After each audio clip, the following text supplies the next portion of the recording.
Racial hatred, cited after a shooting rampage in Italy.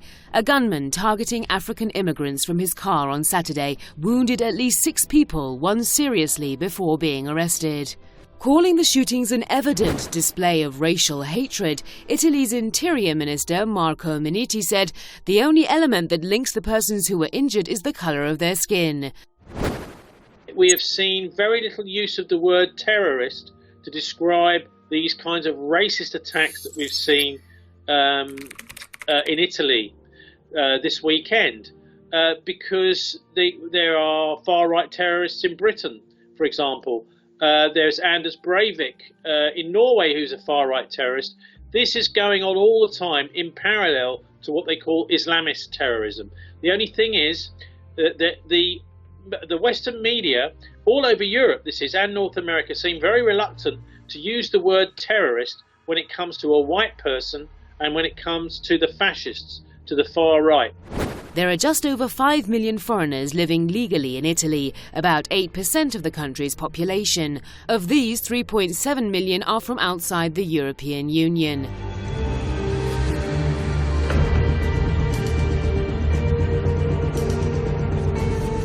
Immigration is a hot topic in Italy, with national elections just around the corner. Far-right leaders have tried to capitalize on popular sentiment against the waves of migrants coming from African countries, with little if no effort to address what has contributed to the emergence of a new form of slavery.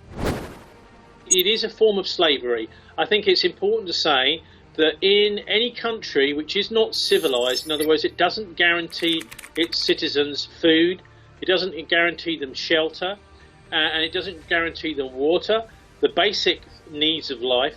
In any of those countries, if people don't have enough money, effectively they're forced into a kind of slavery. Well, we can call it wage slavery, and that is what it's called across large parts of Europe by the left. You know, people like Jeremy Corbyn in the Labour Party in Britain and John McDonnell, his shadow Chancellor, would recognise these terms. What's happened is there's been a complete dumbing down of the employment system and a smashing of the rights that unions have won over many, many years.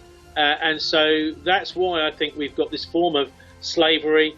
In March 2017, Catania's chief prosecutor Carmelo Zaccaro revealed that the state had started investigations into prisons and refugee camps where extremists were recruiting migrants waiting for their asylum requests to be answered. Investigations reveal criminal groups are recruiting migrants from migration camps for forced or low-paid labor.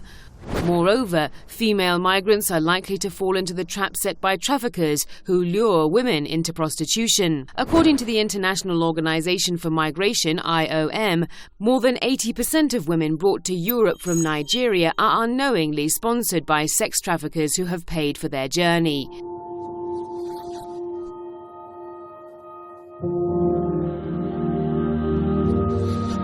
In 2014, an investigation known as Mafia Capitale found that a criminal group had been running Rome's municipal government for years. The group had infiltrated asylum centres across the country, buying and selling names and details of migrants who had long disappeared, in order to keep the per-person state funding coming. In 2017, anti-mafia police arrested 68 people in Isolo di Capo Rizotto, where one of the country's largest migrant and refugee reception centres has been in operation for more than a decade. The criminals have stolen tens of millions of euros in public funds intended for asylum seekers. Mafia have been involved in this trade right from the start, this trade of human beings. Alex Perry, he was Newsweek's Europe's correspondent in Africa for several years, up until Newsweek stopped their European edition. He wrote a book in 2015 called The Rift, and he was a Newsweek journalist who uncovered some of the serious mafia roots of this crisis. What the mafia were doing was supplying the boats which the migrants, economic migrants, were coming across the Mediterranean on these boats. And then they were also running the camps in Italy, in southern Italy. So yes, it's made a lot of money because that money is coming from the government straight to the mafia to run those camps. and in many ways it's easier than drug running. No stranger to corruption and racism, Italy has once again shown its true colours in dealing with migration and other human affairs.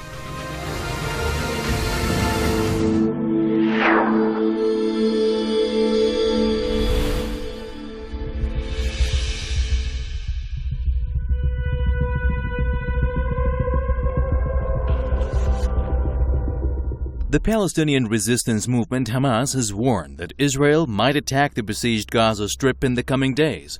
Hamas, which controls Gaza, said there is a 95% chance that Israel will launch a war as part of a military exercise. That's according to a report which was quoting sources from various factions in the Gaza Strip, including Hamas leader Yahya Sinwar. The group and other resistance organizations have announced a shift to the highest level of alert and evacuated most of their command echelon from their facilities in Gaza. There has been an element of surprise in Israel's previous wars. It's quite clear that Israel has been ramping up its offensive against Palestinians both in the West Bank and in Gaza. And at the same time, or maybe because of, the U.S. for its part has all but cut off even the paltry financial aid needed by Palestinians to maintain some level of support for both Palestinian governance and essential services. And the U.S., of course, has now even designated the Hamas political leader to be a terrorist. This, we need to understand, this is something even the British didn't do with the IRA political leadership.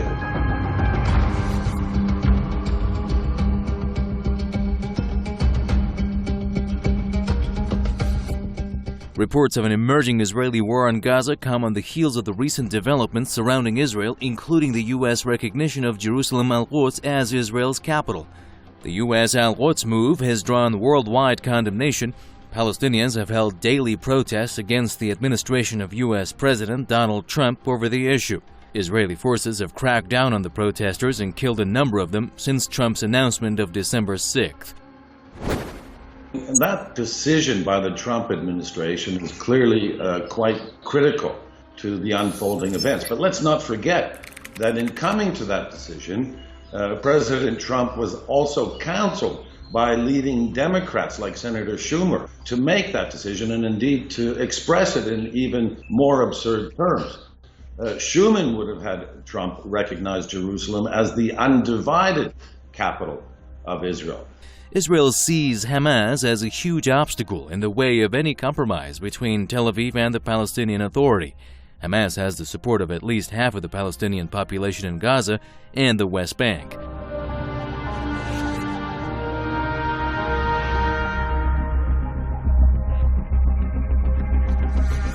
Meanwhile, there are reports Israel is cooperating militarily with countries like Egypt and the UAE, which on the surface sometimes criticize Israel.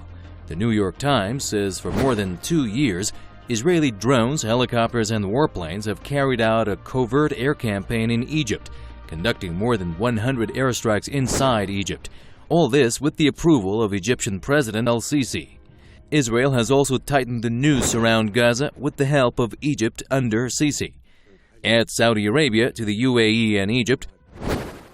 With full support from the United States, the Kingdom of Saudi Arabia, Egypt, as well as the United Arab Emirates, and with Europe doing little more than throwing around mildly critical political rhetoric. Why would the Zionist occupation not now seize the tactical advantage that has been fabricated by this satanic alliance and try and resolve the Palestinian problem once and for all by any available means, including, of course, open, full-scale war?